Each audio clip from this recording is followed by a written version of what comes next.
बदकिस्मती यह है कि ज़माना जहलियत में ये बातें तो हम सुनते थे कि जब किसी के यहाँ लड़की पैदा होती थी तो उसका मुंह सिया पड़ जाता था, वो मुंह छुपाता था, वो उसको बहुत बड़ी जिल्लत समझता था, और बाद औकात तो माज़अल्लाह जिंदा बच्चियों को दफन कर दिया जाता था।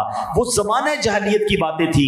जब मेरे आका की आमद हुई, नबी ये पाक तशरीफ लाए, आपने उन रस्म व रिवाज को ख़त्म किया, बेटियों के फ़ज़ाइल बयान किए। अल्लाह अकबर, बेटियों की ऐसी ऐसी फजीलतें हैं कि सरवर कायनात सल्लल्लाहु अलैहि वसल्लम फरमाते हैं, जिसका मजमून है कि जिसके घर में 3 बच्चियां हों, जिसकी 3 बेटियां हों, वो उनकी अच्छी किफालत करे, उनके साथ अच्छा बर्ताव करे, वो अल्लाह करीम उसकी बरकत से उसके वालिदैन पर जन्नत वाजिब करार दे देता है। सुभान अल्लाह। एक सहाबी ने अर्ज की, हुजूर मेरी 2 बेटियां हैं, क्या 2 बेटियों वालों को भी ये बरकत मिलेगी?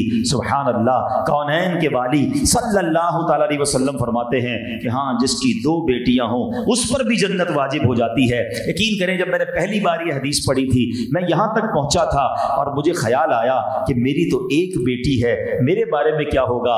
सहाबा इकराम पर अल्लाह करोड़ों रहमतों की बारिश नाजिल फरमाए। सहाबी का अगला सवाल ही यही था कि हुजूर जिसकी 1 बेटी हो उसके लिए क्या हुक्म है? अल्लाह अकबर। कौनैन के वाली सल्लल्लाहु अलैहि वसल्लम फरमाते हैं, जिसकी 1 बेटी भी हो अल्लाह उस पर भी जन्नत वाजिब करार दे देता है।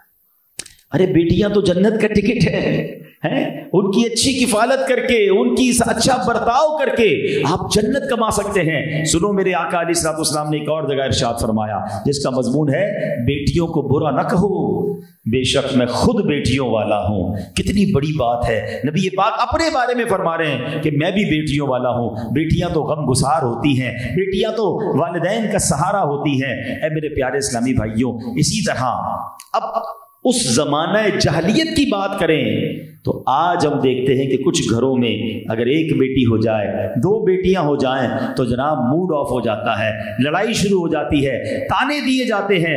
मादअल्लाह, औरत बेचारी जो माँ है उसको लोग बुरा भला कहते हैं। मैं आपसे पूछता हूं, क्या ये औरत के इख्तियार में है कि वो बच्चा पैदा करे या बच्ची पैदा करे? ये अल्लाह की शान है, जिसे जो चाहे अता फरमाए। बल्कि अब तो साइंस भी ये कहती है कि जनाब ज्यादा किरदार जो है वो वालिद का होता है, मगर चूंकि औरत की गर्दन पतली होती है, जो डालना होता है बेचारी के सर पे डाल देते हैं। तो कभी भी अपने घर में इस बात पर हंगामा ना करें कि औलाद क्यों नहीं हो रही, या औलाद हो रही है तो सिर्फ लड़की क्यों हो रही है। हमें अल्लाह की रिजा पर राजी रहना है। और सुभान अल्लाह, नबी पाक की ये अहादीस तो हमें बता रही हैं कि बच्चियों की अच्छी खिदमत करें तो अल्लाह जन्नत नसीब फरमाता है। मैं बहुत सारे ऐसे लोगों को जानता हूं, आप में से भी कोई ऐसा होगा या खानदान में से भी कोई ऐसा फर्द मिलेगा कि मुझे मिले एक साहब, उनकी 4 बेटियां हैं, 4 बेटियां, कोई बेटा नहीं है।